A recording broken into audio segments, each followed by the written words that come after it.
श्री स्वामी समर्थ. अक्कलकोट. जन्म ज्ञात नाही. अक्कलकोट येथे अश्विन व 5 बुधवार 1857 ला आले. प्रकटदिन चैत्र 0.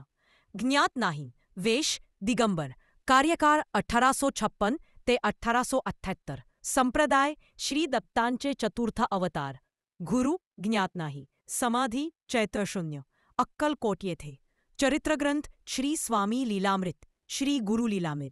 शिष्य बाळप्पा महाराज, चोळप्पा महाराज, आळंदीचे नृसिंह सरस्वती.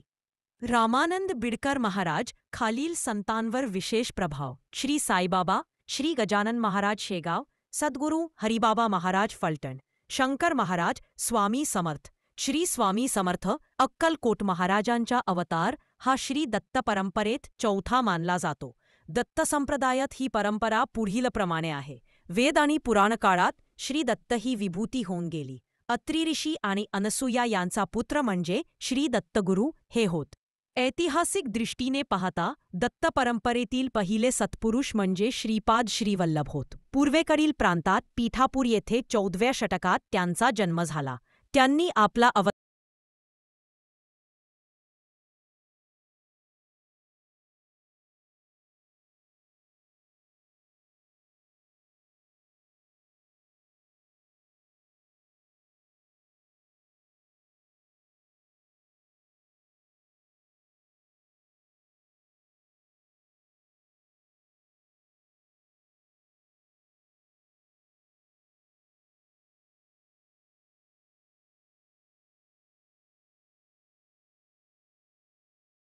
श्री स्वामी समर्थ.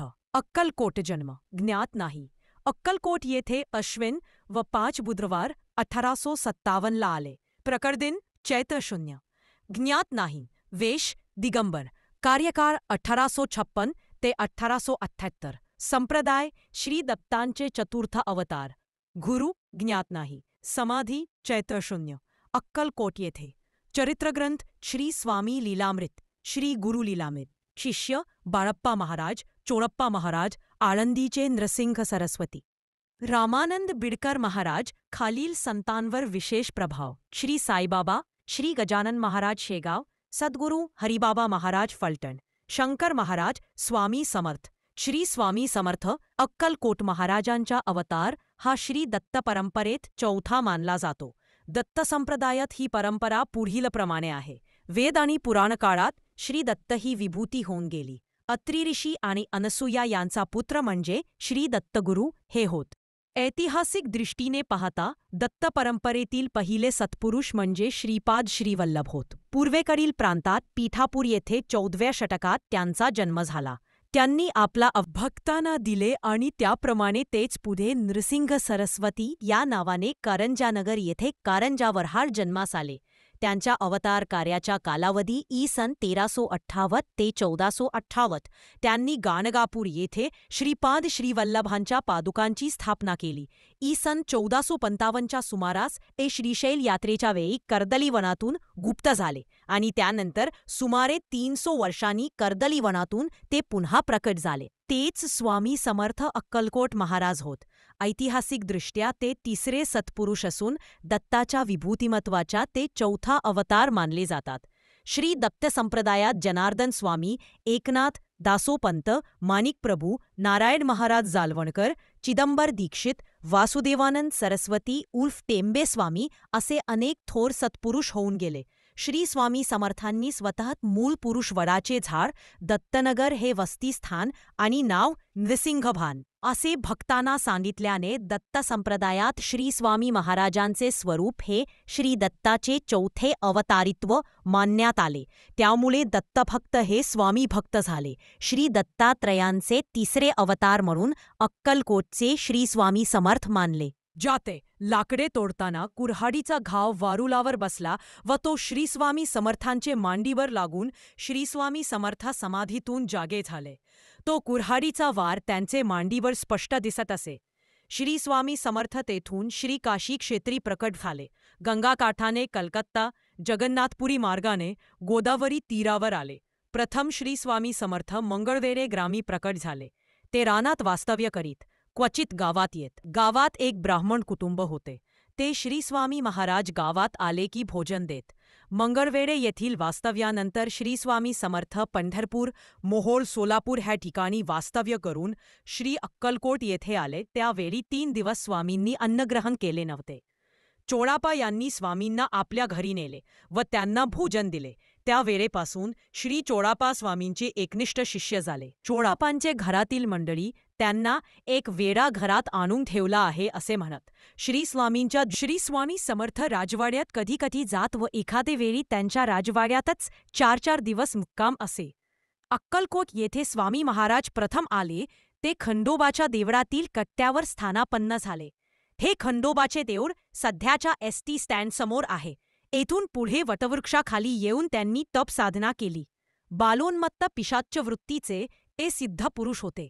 आपल्या वास्तव्यात त्यांनी अनेकविध चमत्कार केले. राजापासून रंकापर्यंत अनेकांवर प्रेमाचा वर्षाव केला. आपण यजुर्वेदी ब्राह्मण, गोत्र काश्यप, रास मीन असल्याची माहितीही त्यांनी स्वतःच सांगितली आहे. शिष्यद्वया श्री बाळप्पा व श्री चोळप्पा यांचेवरही त्यांनी कृपा केली. श्री स्वामी समर्थांची कांती दिव्य तेजपुंज होती. शरीराचा वर्ण गोरा होता.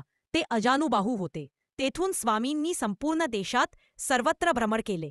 विविध ठिकाणी ते विविध नावांनी प्रसिद्ध होते. नंतर ते मंगळवेढ्यात आले. त्यानंतर ते अक्कलकोट या ठिकाणी आले आणि शेवटपर्यंत तेथेच होते. सर्वसामान्य भाविक भक्तांना त्यांनी आपलेसे केले. सर्व जातीपातीचे, बहुजन समाजाचे आणि धर्माचे लोक त्यांच्या त्याचे बाह्य आचरण काही वेळा बाळक भावाचे तर काही वेळा अतिशय रुद्र असे होते. त्यांनी अनेकांचा अहंकार दूर केला. अनेकांना सन्मार्गाला लावले. ज्याचा जसा अधिकार त्याप्रमाणे त्याचेवर कृपा केली. निर्भीडता, स्पष्ट वक्तेपणा आणि आत्मीयता यामुळे लाखो भक्तांना त्यांनी आपलेसे केले. त्यांचा कार्यकाळात देशात इंग्रजांचा अंमल होता. इंग्रज शासनाच्या वरवंट्यामध्ये जनता भरडत होती. तिचा आत्मसन्मान त्यांनी जागृत केला. त्यांच्या भक्तांमध्ये हिंदूप्रमाणेच मुसलमान, ख्रिश्चन इजा धर्माचे लोकही सामील होते. त्यांच्या भोवती मोठा शिष्य परिवार तयार झाला होता. प्रत्येक शिष्याला त्यांनी त्याच्या क्षमतेनुसार कार्य दिले आणि परंपरेची पताका दिली. श्रीस्वामी समर्थाच्या विविध शिष्यांद्वारे श्रीस्वामी समर्थ परंपरेचा विस्तार फार मोठ्या प्रमाणावर झालेला आहे. यातील प्रमुख शिष्य कोल्हापूरचे कुंभार स्वामी, पुण्याचे बिडकर महाराज, मुंबईचे श्रीतात महाराज, आळंदीचे श्री नृसिंह सरस्वती, श्री शंकर महाराज, श्री वामनबुवा, श्री गुलाबराव महाराज, श्री केळकर बुवा, श्री स्वामी सूत, श्री आनंद भारती, श्री गजानन महाराज, श्री मोरेदादा, श्री आनंदनाथ महाराज हे आहेत. या शिष्यांनी विविध ठिकाणी श्रीस्वामी समर्थाचे मठ स्थापन केले आहेत. तसेच श्रीस्वामी मंदिरे आणि सेवा केंद्रे सुरू केली आहेत.